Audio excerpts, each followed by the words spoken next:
하나님 아버지, 만물을 깨우시는 주님의 은혜 속에 이 새벽 저희를 기도의 자리로 불러주시니 감사합니다. 주님, 우리의 관계들을 새롭게 하여 주옵소서. 혈연과 정만으로 관계를 정의하지 않게 하시고, 주님 안에서 무엇이 참된 사랑인지, 무엇이 살리는 길인지 분별하게 하옵소서. 주님께서 기뻐하시는 길이 무엇인지, 우리가 따라야 할 방향이 무엇인지 마음에 빛을 비추어 주시고, 말씀을 듣는 자리에만 머무르지 않고 순종의 자리로 나아가게 하옵소서. 믿음의 길을 함께 걷는 영적 가족을 귀하게 여기게 하시고, 우리 또한 누군가에게 믿음을 복돋우는 사람 되게 하옵소서. 낙심한 이를 세워주고 넘어지는 이를 붙들어주며 서로를 주님께 더 가까이 인도하는 공동체가 되게 하옵소서. 오늘도 말씀하옵소서. 듣겠습니다. 예수님의 이름으로 기도합니다. 아멘. 성경 말씀 마가복음 3장 31절부터 35절까지 말씀입니다.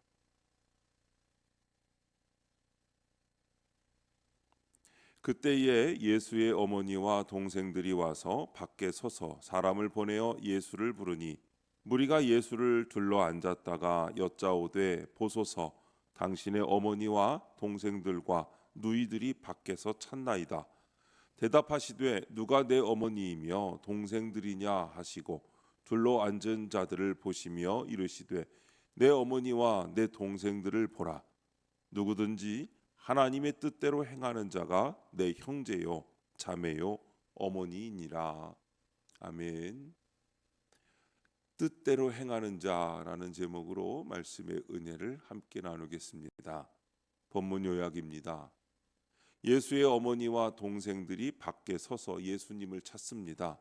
그러자 사람들이 예수께 당신의 어머니와 동생들과 누이들이 밖에서 찾습니다 라고 전합니다. 이때 예수님이 둘러앉은 자들을 보시며, 하나님의 뜻대로 행하는 자가 내 형제요 자매요 어머니이니라고 말씀하십니다. 첫 번째, 예수의 어머니와 형제들 31절부터 32절입니다. 예수의 친족들은 그가 미쳤다는 소문을 듣고 예수님을 붙들러 왔습니다. 예수의 어머니 마리아와 형제들도 찾아와서 사람을 시켜 집안에 계신 예수를 부릅니다. 이는 예수님의 가족조차 그의 사역을 이해하지 못하고 있음을 보여줍니다. 이렇게 인간적인 정에 얽매이면 영적인 눈이 가려져 상대를 객관적으로 보지 못합니다. 이는 가족일수록 더 심한 문제가 됩니다. 적용 질문입니다. 나는 가족을 어떤 마음으로 대합니까? 인정에 얽매여 구원의 관점으로 못 보진 않습니까? 오늘 우리는 가족을 내 편으로 만들기 위해 대하는 것이 아니라 하나님 앞에서 한 영혼으로 바라보아야 합니다. 내 가족도 하나님 앞에서는 구원이 필요한 존재이며, 나 또한 그들 앞에서 하나님 은혜가 필요한 사람입니다. 가족을 내 말로 바꾸려 하기보다 먼저 하나님께 맡기며 기도로 시작합시다. 기도의 자리에서 마음이 부드러워지도록 주님께 맡기고, 대화의 자리에서는 존중을 지키며 갈등의 순간에도 미움으로 결론 내리지 말고 구원의 소망을 끝까지 놓치지 말아야 합니다. 말로 이기려는 마음보다 사랑으로 살리려는 마음을 붙드는 것이 가족을 향한 믿음의 길입니다. 가족은 가장 가까워서 쉽게 다루고 싶은 대상이 아니라 가장 가까워서 가장 조심스럽게 사랑해야 할 사명지입니다. 오늘 하나님께서 내게 맡기신 첫 번째 이웃이 바로 가족이라면, 이제 인정에 붙들린 관계에서 한 걸음 나아가 구원의 관점으로 그들을 바라보는 믿음을 선택해야 합니다. 내 가족을 내 손으로 붙들려 하지 말고 하나님의 손에 올려드립시다. 그때부터 우리 가정은 인간적인 정에 휘둘리는 공간이 아니라 하나님이 일하시는 자리로 바뀌기 시작할 것입니다. 두 번째, 진정한 가족 33절부터 34절입니다. 예수님은 누가 내 어머니이며 형제들이냐고 하시며 곁에서 말씀을 듣던 자들이 자신의 진정한 가족이라고 하십니다. 우리를 하나님의 자녀 되게 하는 것은 태생이나 배경이 아닙니다. 오직 예수 그리스도를 믿는 믿음입니다. 가족은 영혼 구원을 위해 묶인 관계입니다. 따라서 내 기대와 욕심을 채워준다고 해서 좋은 가족이 아닙니다. 나를 예수께 인도하여 하나님의 자녀가 되게 하는 가족이 최고의 가족입니다. 적용 질문입니다. 나는 믿지 않는 가족의 구원을 위해 어떤 적용을 합니까? 구원을 위해 묶인 가정과 공동체에서 어떤 역할을 감당하고 있습니까? 가족에게 복음을 전하는 일은 한 번에 설득해서 끝내는 일이 아니라 삶으로 길을 열고 기도로 때를 기다리는 일입니다. 눈에 보이는 변화가 더딜수록 말이 아니라 기도가 일을 시작한다는 사실을 더 깊이 붙듭시다. 그리고 가족 앞에서는 말의 양보다 태도의 결이 복음을 전한다는 것을 기억합시다. 예배와 말씀을 통해 내가 먼저 다듬어지고 내 말투가 부드러워지고 내 분노가 줄어들고 내 욕심이 낮아지고 내 용서가 넓어지는 변화가 쌓일 때 가족은 복음을 이론이 아니라 살아있는 능력으로 보게 됩니다. 복음은 설명으로만 전달되지 않습니다. 함께 살며 보게 되는 복음이 있습니다. 우리 가정이 신앙으로 하나 되기까지는 누군가는 말씀을 듣는 자리를 지키는 사람이 있어야 합니다. 누군가는 기도의 등불을 꺼트리지 않는 사람이 되어야 합니다.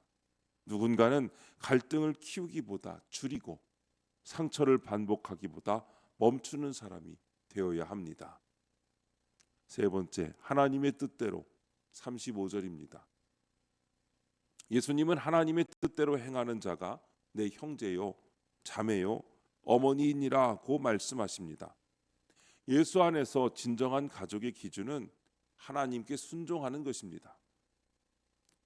예수님을 따르는 자는 말씀을 듣고 실천합니다. 그리고 이로써 주님과 하나 되는 참된 가족이 됩니다. 하나님의 뜻은 영혼 구원이기에 구원의 사명을 함께 감당하는 지체가 영적 가족입니다. 그러므로 성도는 세상 기준에 얽매이지 말고 하나님의 뜻을 우선하는 삶을 살아야 합니다. 적용 질문입니다. 나는 하나님의 뜻을 실천하며 주님과 더 깊은 교제를 누리고 있습니까? 나의 영적 가족은 누구입니까? 예수님의 말씀은 하나님의 뜻이 곧 영혼 구원이라는 것을 비추어 줍니다. 주님의 뜻대로 산다는 것은 단지 개인 경건을 잘 지키는 차원을 넘어 내 삶이 누군가를 살리는 방향으로 움직이는 것입니다. 내 가정 안에서, 일터에서, 교회 공동체에서 누군가가 믿음을 잃지 않도록 돕고 낙심한 사람에게 소망을 건네고 멀어진 사람을 다시 예배의 자리로 초대하고 연약한 자와 함께 걸어주는 것이 하나님의 뜻을 따르는 모습입니다. 그래서 영적 가족이란 나와 성향이 잘 맞는 사람들이 아니라 구원의 길을 함께 붙드는 사람들입니다. 같은 목적지를 향해 기도하고 같은 복음을 위해 눈물 흘리고 같은 주님을 사랑하기에 서로를 놓지 않는 관계가 영적 가족입니다. 그렇다면 나의 영적 가족은 누구입니까? 지금 내 곁에 하나님 앞에서 나를 붙들어주는 사람이 있습니까? 내 믿음이 흔들릴 때 괜찮다, 다시 주님께 가자라고 손 내밀어주는 사람이 있습니까? 반대로 나는 누군가에게 그런 사람이 되어주고 있습니까? 신앙은 혼자 버티는 경기가 아닙니다. 주님은 우리를 홀로 서는 신자로만 부르시지 않고 함께 순종하는 가족으로 부르십니다. 우리는 혈연으로만 묶인 사람들이 아니라 하나님의 뜻을 함께 행하며 구원의 길을 함께 걷는 주님의 가족입니다. 기도하겠습니다. 하나님 아버지, 세상 기준과 기대 속에서도 흔들리지 말고 하나님의 뜻을 따르기 원합니다. 저의 믿음을 통해 주님의 가족으로서 사랑과 순종이 드러나게 하옵소서. 우리 가족이 예수님 안으로 들어와 함께 말씀을 듣고 하나님의 뜻대로 행하여 하나님의 가족이 되게 하옵소서. 주님, 이 시간 주님께 기도드리는 성도의 기도 가운데 함께하여 주시옵시고 주님의 세미한 음성을 들려주시며 그 선하신 손길로 붙들어 주시옵소서. 우리 주 예수님의 이름으로 기도드립니다. 아멘.